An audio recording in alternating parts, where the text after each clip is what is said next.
Bismillahirrahmanirrahim. There must be more than that. Ditulis oleh Shinsuke Yoshitake. Shinsuke Yoshitake. Ini tuh cerita tentang masa depan. Nih. Apa yang akan terjadi di masa depan? Pertanyaan ini bisa sangat mengganggu ya, sangat mencemaskan, tapi juga bisa sangat menjanjikan. Cerita ini Shinsuke Yoshitake bicara tentang perspektif ya, dan bagaimana memanfaatkan masa lalu untuk membuat atau untuk memerhatikan atau untuk memperkirakan sesuatu yang terjadi di masa depan. Ini mirip seperti konteks map canvas yang dibuat oleh David Sipet. There must be more than that. Ya, sesuatu yang unik. Mari kita ikuti ya. Oke.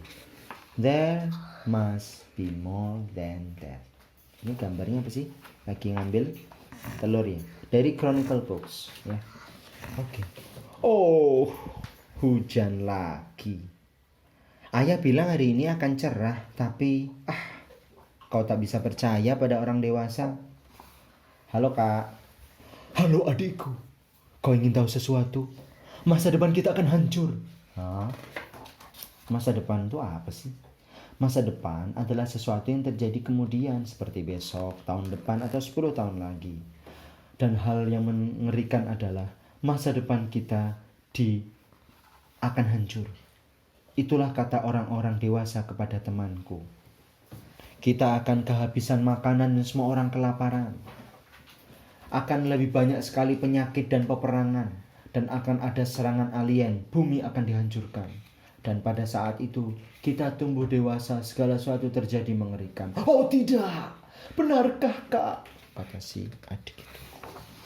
Oh, langsung dia yang matanya melotot, penuh dengan desperate, keputusasaan. Nenek, masa depan kita akan hancur. Neneknya bingung. Loh, kenapa kau bilang begitu gitu kan? Oh nenek, kakakku bilang begini. Semua orang akan kelaparan, makanan habis, terjadi peperangan, penyakit, bahkan ada alien yang akan menghancurkan bumi. Oh, aku tahu, kata si nenek meletakkan bukunya. Tak usah khawatir. Tak ada seorang pun yang tahu apa yang akan terjadi di masa depan. Yakinlah, meskipun ada banyak hal buruk, akan ada banyak dan lebih banyak lagi hal yang baik. Orang-orang dewasa berpikir bahwa mereka bisa memprediksi, bisa memperkirakan masa depan. Tapi mereka tidak selalu benar. Ayah bilang hari ini akan panas, tapi ternyata dia salah, dia hujan. Nah, itu yang aku maksud. Orang-orang dewasa seringkali mengajarkanmu untuk memilih satu dari dua hal. Nih, pilih anjing apa pilih kucing? Nah, Imran pilih anjing apa kucing ini? Ya, itu kan. Kadang-kadang orang dewasa seperti ini. Tapi daripada berpikir dua hal itu yang terlihat benar, sebenarnya ada banyak sekali pilihan-pilihan yang lain. Aku pilih memelihara crabs, kepiting. Dan oke saja jika kita menemukan sesuatu dengan cara kita sendiri. Dan ada banyak sekali kemungkinan yang kita pelihara di masa depan. Jadi bukan hanya dua pilihan, banyak hal yang lain gitu. Wah, kau benar nek. Pasti ada lebih dari 2 atau 3. Tentu saja. Ular gajah. Berarti kamu ini ya, Kutaliman ya. Ya, Kutaliman kan kota gajah. Pasti lebih. Ya, there must be more than that. Pasti banyak lebih dari itu. Hei kamu, slam. Wah, kakaknya bingung. Masa depan kita tidak selalu buruk.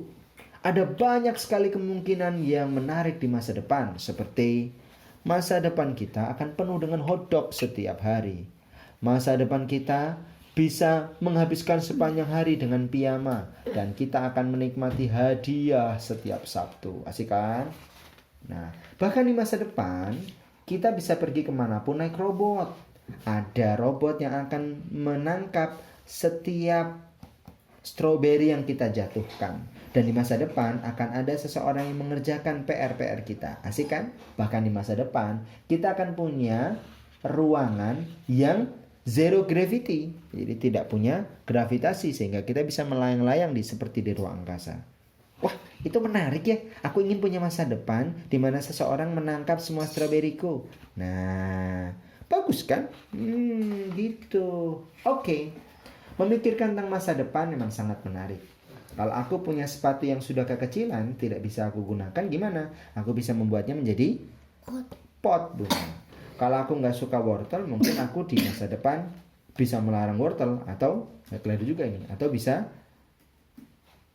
tidak makan wortel kan? Nggak harus dipaksa loh. Jika aku adalah pelari yang lambat, tapi aku bisa di masa depan menjadi orang yang wajahnya paling lucu. Kalau ada orang yang membuliku di masa depan, orang yang dibully bisa dibawa alien, atau aku menemukan orang lain yang lebih baik daripada aku. Jika aku punya noda kuning, cat kuning di bajuku dan aku khawatir ibu marah, aku bisa membuat cat kuning di mana-mana. Ibunya sampai bingung melotot nih, kenapa kamarnya jadi begini? Oke, ada banyak sekali alternatif dan sangat menyenangkan untuk berpikir apapun yang akan terjadi. Orang-orang kadang berkata, apakah kau mencintai atau membenci? Apakah ini baik atau buruk? Ini temanmu atau musuhmu? Padahal kita bisa mengatakan hal-hal yang lain. Misalnya kita tidak suka. Contoh, not bad, tidak buruk. Hard to say, sulit untuk dikatakan. Questionable, penuh tanda tanya. Interesting, menarik. I don't know, aku tidak tahu. Strange, aneh. Could be okay, mungkin akan bagus. Daripada kita bicara love or hate, kita bisa bilang love it. I love it you daddy. Kalau benci atau cinta, bentak. Aku bentak kamu, ayah. Bentak itu apa? Bingung. Nah, ayahnya juga bingung. I love it. Nenek. Kalau kamu sama, I love it. Nenek, ketika aku dewasa, aku ingin memikirkan pekerjaan yang berbeda di masa depan. Wah, itu udah bagus. Tapi aku mungkin sudah tiada. Oh, tidak. Itu bukan pilihan, Nenek. Bisa jadi besok kau akan bangun dan sangat sehat, lalu kau akan pergi keliling dunia. Atau besok kau akan bangun menjadi seorang teddy bear. Jadi ada banyak pilihan, Nek. Gak cuma itu. Atau mungkin kau bisa sampai usia 300 tahun. Wah, 300 tahun. Hahaha. Kau benar. Pasti ada lebih banyak opsi dari itu. Tentu saja, masa depan sangat menarik, bukan, Nek? Ya, aku yakin itu, kata Nenek dengan bangga. Hai, Ibu. Untuk makan malam apa nih? Ya, sama seperti biasa. Tapi kita punya beberapa telur. Kau ingin telur satu? Mau direbus atau digoreng? Apa? Ibu, jangan mengatakan direbus atau digoreng. Ada banyak sekali pilihan. Dibuat telur goreng, telur rebus, omelet, scramble, atau telur dadar gulung. Ada banyak sekali pilihan-pilihan telur. Mau digulungkan, dikasih permen, dikasih stiker. Wah, banyak sekali ya. Bahkan bisa dibuat menara telur. Wah, lihat, masa depan kita punya banyak sekali kemungkinan. Oke. Aku akan membuat apapun yang kau inginkan. Jadi kau mau telur seperti apa ini? Tunggu. Aku berpikir dulu. Apa ya? Aku berpikir aku akan telur rebus saja. Oke. Dimakan telur rebus. Ini menarik ya. Menariknya di sini, meskipun kita punya banyak sekali pilihan, tapi keputusan yang paling baik bagi kita itu sebenarnya keputusan yang sederhana.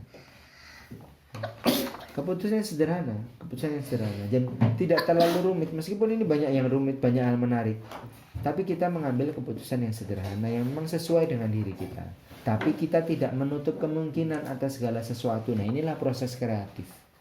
Proses kreatif itu kita bisa berpikir what if ya, kata Alexander Osterwalder itu. Kita bisa berpikir dengan cara apapun. Itu tidak membebani kita dengan aturan-aturan yang harus begini, harus begitu gitu. Kita punya banyak sekali kemungkinan. Ya. Dan dari semua kemungkinan itu kita bisa memilih kemungkinan yang paling menyenangkan buat kita, paling memudahkan bagi kita. Dan ya tipsnya adalah sederhana, seperti kata Vicky Prince, all you need is less. Alhamdulillah, inilah there must be more than that, Shinsuke Yoshitake. Alhamdulillah.